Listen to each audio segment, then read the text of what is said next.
Hello every one, ഇന്ന് നമുക്കൊരു healthy chicken salad ഉണ്ടാക്കിയല്ലോ. ഞാനിവിടെ 2 ടൈപ്പ് ചിക്കനാണ് കുക്ക് ചെയ്യുന്നത്. ഒന്ന് ബോയിൽ ചെയ്ത ചിക്കൻ, അത് സാലഡിനകത്ത് ആഡ് ചെയ്യുന്നതും, ഒന്ന് ഫ്രൈ ചെയ്യാൻ പറ്റുന്ന ചിക്കനിൻ്റെ മാരിനേഷനാണ് പറയുന്നത്. അപ്പം നമുക്ക് റെസിപ്പിയിലേക്ക് പോയാലോ. 1 full cup ഓഫ് ക്വിൻവയാണ് ഒന്നാമതായിട്ട് നമുക്ക് വേണ്ടത്. ക്വിൻവ എല്ലാവർക്കും അറിയാമായിരിക്കുമല്ലോ അല്ലേ. ക്വിൻവ വളരെ ഹെൽത്തി ആയിട്ടുള്ളൊരു മില്ലറ്റാണ്. ഇനി 2 കപ്പ് വെള്ളം ആഡ് ചെയ്ത് ഈ ക്വിൻവ 20 മിനിറ്റ്സ് കുക്ക് ചെയ്തെടുക്കണം. ഇടയ്ക്കിടയ്ക്ക് ഒരു സ്പൂൺ കൊണ്ട് ഇതിൻ്റെ ബോട്ടം ഒന്ന് ഇളക്കി കൊടുക്കണേ, അല്ലെങ്കിൽ ഇത് ചിലപ്പോൾ അടുക്കി പിടിക്കാൻ ചാൻസ് ഉണ്ട്. ഇപ്പോൾ ഓൾമോസ്റ്റ് അത് കുക്കായി. ഇത് കുക്കായി കഴിയുമ്പോൾ ദാ നോക്കിക്കേ, ഇങ്ങനെ ഇരിക്കും. ഇനി ഇതിൻ്റെ വെള്ളം ഡ്രെയിൻ ചെയ്ത് കളഞ്ഞ് ഇത് കുറച്ച് നേരം തണുക്കാനായിട്ട് വെക്കണം.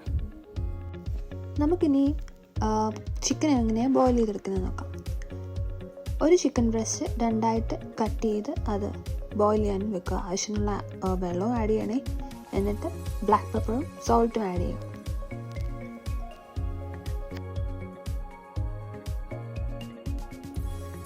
എന്നിട്ടിത് ഒരു 20-25 മിനിറ്റ്സ് ചിക്കൻ കുക്കായി കഴിഞ്ഞ് നന്നായിട്ട് ചോപ്പ് ചെയ്തെടുക്കണം. ചിക്കൻ കുക്കായി കഴിഞ്ഞ് അതൊരു സൈഡിലേക്ക് മാറ്റി വെക്കുക. ഇനി നമുക്ക് ഫ്രൈ ചെയ്തെടുക്കാനുള്ള ചിക്കൻ്റെ മാരിനേഷന് വേണ്ടിയുള്ള പ്രിപ്പറേഷനാണ്.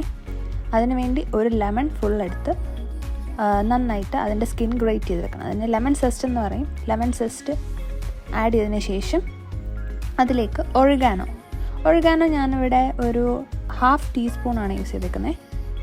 നിങ്ങൾക്ക് ആവശ്യമുള്ളതുപോലെ ആഡ് ചെയ്യാം. നിങ്ങൾക്ക് എന്തോരം ചിക്കൻ ബ്രസ്റ്റാണ് നിങ്ങൾ യൂസ് ചെയ്യുന്നത് അതനുസരിച്ച് ആഡ് ചെയ്യും. അതിനുശേഷം ഗാർലിക്കാണ് ഞാനൊരു 5 to 6 പീസസാണ് യൂസ് ചെയ്തേക്കുന്നത്. നിങ്ങൾക്ക് ഇഷ്ടമുള്ളതുപോലെ യൂസ് ചെയ്യാം. നിങ്ങൾക്ക് ഗാർലിക് ഇഷ്ടമില്ലാത്തവർക്ക് അത് സ്കിപ്പ് ചെയ്യാമേ. പിന്നീട് ഒരു ഫുൾ ലെമൺ ജ്യൂസ് ആഡ് ചെയ്യുക. 1/2 ടീസ്പൂൺ പെപ്പർ പൗഡർ, ആവശ്യത്തിന് ഉപ്പ്. അടുത്തതായിട്ട് മിക്സഡ് ഹെർബ്സ് ആണ്. ഈ മിക്സഡ് ഹെർബ്സിനകത്ത് ഞാനിവിടെ ആഡ് ചെയ്തേക്കുന്നത് റോസ്മേരി, ബേസിൽ ലീവ്സും പിന്നെ പാഴ്സ്ലി ലീവ്സും കൂടാണ് മിക്സ് ചെയ്തേക്കുന്നത്. നിങ്ങൾക്കിത് ഇല്ല എങ്കിൽ അത് സ്കിപ്പ് ചെയ്യാം. ഇത് ഓപ്ഷണലാണ്. എനിക്കതിൻ്റെ സ്മെല്ല് ഇഷ്ടമായിട്ട് മാത്രം അത് ആഡ് ചെയ്തേക്കുന്നത്. അതിനുശേഷം ഇത് നന്നായിട്ട് മിക്സ് ചെയ്യുക. എന്നിട്ട് 1 or 2 spoons of oil add ചെയ്യുക. നിങ്ങളുടെ ഇഷ്ടത്തിനുള്ള അനുസരിച്ചുള്ള ഓയിൽ ആഡ് ചെയ്യാം. ഞാനിവിടെ അവക്കാഡോ ഓയിലാണ് യൂസ് ചെയ്തേക്കുന്നത്. എന്നിട്ട് ഇത് മാരിനേറ്റ് ചെയ്ത് 20 to 30 മിനിറ്റ്സ് ഫ്രിഡ്ജിലേക്ക് കീപ്പ് ചെയ്യുക. അതിനുശേഷം നമ്മുടെ ചിക്കൻ റെഡി ആയിക്കഴിഞ്ഞ് ഒരു പാൻ എടുത്ത് 2 സ്പൂൺസ് ഓഫ് ഓയിൽ ആഡ് ചെയ്ത് നമുക്ക് ചിക്കൻ ഒന്ന് കുക്ക് ചെയ്തെടുക്കാം.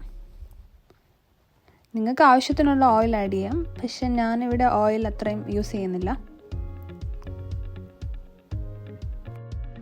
നമ്മൾ ഈ മസാലാസൊക്കെ ആഡ് ചെയ്തുള്ള മാരിനേഷനല്ലേ, അപ്പോൾ ഇതൊരു വെറൈറ്റിയാണ് കേട്ടോ. നിങ്ങളെല്ലാവരും വീഡിയോ ട്രൈ ചെയ്യണേ. ചിക്കൻ ഇപ്പോൾ ഓൾമോസ്റ്റ് കുക്കായിക്കൊണ്ടിരിക്കുകയാണ്. ഒരു 5 to 10 മിനിറ്റ്സിനുള്ളിൽ അത് റെഡി ആയി കഴിഞ്ഞ് അത് മാറ്റി വെക്കുക. അപ്പോൾ എല്ലാവരും ഈ ചാനൽ സബ്സ്ക്രൈബ് ചെയ്യാൻ മറക്കല്ലേ. ഇനി ഈ സാലഡ് എല്ലാം കൂടി അങ്ങനെ മിക്സ് ചെയ്യുന്നത്. അതിനുവേണ്ടി ഒരു ബൗളിലേക്ക് റെഡ് ഓണിയൻ ചോപ്പ് ചെയ്തത്, ബെൽ പെപ്പേഴ്സ്, ക്യാപ്സിക്കം 2 ചോപ്പ് ചെയ്തത്, ടൊമാറ്റോ 1 ചോപ്പ് ചെയ്തത്, ക്യുക്കുംബർ 1 ചോപ്പ് ചെയ്തത്, കിഡ്നി ബീൻസ് അല്ലെങ്കിൽ വൺ പയർ എന്നാണ് ഞങ്ങൾ പറയുന്നത്. ഇത് 1 കപ്പ് കുക്ക്ഡാണ്, അത് ആഡ് ചെയ്യുക.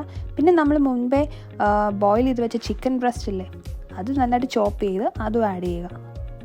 കുക്ക് ചെയ്ത് വെച്ച ക്വിൻവ 2 കപ്സ്. ഇനി സാലഡിന് വേണ്ടിയുള്ള ഡ്രസ്സിങ് ഉണ്ടാക്കാം. Lime juice, olive oil mix ചെയ്ത് അതിലേക്ക് 1/2 table spoon black pepper powder add ചെയ്യുക. പിഞ്ച് ഓഫ് സോൾട്ട് ആഡ് ചെയ്യുക. എന്നിട്ട് അത് നന്നായിട്ട് മിക്സ് ചെയ്യണം. എന്നിട്ട് നമ്മുടെ സാലഡിനകത്തേക്ക് ഇത് ഒഴിച്ചു കൊടുക്കുക. ഇത് നന്നായിട്ട് മിക്സ് ചെയ്ത് നമുക്കിത് സെർവ് ചെയ്യാം. ഇതൊരു വളരെ ഹെൽത്തി ആയിട്ടുള്ളൊരു സാലഡാണ്. ഞാൻ കഴിഞ്ഞ ഒരു 5 to 6 ഇയേഴ്സായിട്ട് ഇത് കഴിക്കുന്നതാണ്. നിങ്ങളിത് വീട്ടിൽ ട്രൈ ചെയ്യണം. ആൻഡ് നമ്മളെന്നും റൈസൊക്കെ കഴിച്ച് എന്തിനാ വെറുതെ ഷുഗറൊക്കെ കൂട്ടുന്നത്. ഈ സാലഡ് ഇങ്ങനെ കുക്ക് ചെയ്ത് വെച്ചിട്ട് നമുക്ക് ഫ്രിഡ്ജിൽ 4 to 5 ഡേയ്സ് വരെ കീപ്പ് ചെയ്യാം. നമുക്ക് ഓഫീസിൽ പോകുമ്പോഴും സ്കൂളിൽ പോകുമ്പോഴും ഒക്കെ ഇത് കൊണ്ടുപോകുന്നതാണ്. It's a very healthy salad. You should try this at home. നിങ്ങൾക്കിനി ഈ സാലഡിലൊരു സ്വീറ്റ് ടേസ്റ്റ് ഇഷ്ടമാണെന്നുണ്ടെങ്കിൽ നിങ്ങൾക്ക് 4 to 5 ഡേറ്റ്സ് ചോപ്പ് ചെയ്ത് അതിനകത്ത് ആഡ് ചെയ്യാം.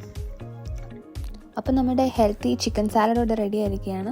അതിൻ്റെ കൂടെ നമ്മൾ മുമ്പേ കുക്ക് ചെയ്ത് വെച്ച ഫ്രൈഡ് ചിക്കനും ഒരു അവക്കാഡോയും കൂടി ആഡ് ചെയ്ത് നമുക്ക് സെർവ് ചെയ്യാം.